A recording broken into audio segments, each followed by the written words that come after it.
ఉస్మానియా హాస్పిటల్కు ఎంతోమంది వస్తుంటారు, కానీ వాళ్ళకు అన్నం ఎక్కడ తిన్నామో తెలియదు. ఇక్కడ 3 పూటలు అన్నం పెడతారు 5 రూపాయలకి. ఇది ఉస్మానియా ఓల్డ్ హాస్పిటల్. ఇందులో నడుచుకుంటూ వెళ్ళామనుకో ఈ దారి నుంచి లోపలికి, అక్కడ 5 రూపాయలకి అన్నం పెడతారు. ఎందుకు చెప్తున్నానంటే చాలా డిస్ట్రిక్ట్ నుంచి వస్తున్నారు, కానీ వాళ్ళకి అన్నం ఎక్కడ తెచ్చుకోవాలో తెలియక బయట నుంచి కొనుక్కొని బాగా ఇబ్బందులు పడుతున్నారు. అలా ఇబ్బందులు పడవద్దని ఈ వీడియో మీకోసం నేను చేశాను. ఓకేనా? ఈ వీడియోని చూపించైనా వెళ్ళొచ్చు మీరు. ఇక్కడ మీకు 3 పూటల అన్నం దొరుకుతుంది. ఇంకా మీకు డబ్బులు కూడా మిగిలిపోతాయని నా అభిప్రాయం. అంతే. మీకు ఈ వీడియో ఒకవేళ నచ్చి ఉంటే 10 మందికి షేర్ చేయండి. బాగా హెల్ప్ఫుల్ వీడియో ఇది. చాలా పాత కట్టడాలు ఇవి, చూశారు కదా.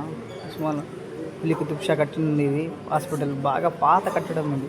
ఇంత పాత అని చెప్పకండి, ప్రతి ఇది పాతదే, అప్పటిదే. కానీ ఎందులోనే అన్నం పెడుతున్నారంటే అర్థం చేసుకోండి. ఈ వీడియో నచ్చినైతే 10 మందికి షేర్ చేయండి, ఉపయోగపడుతుంది.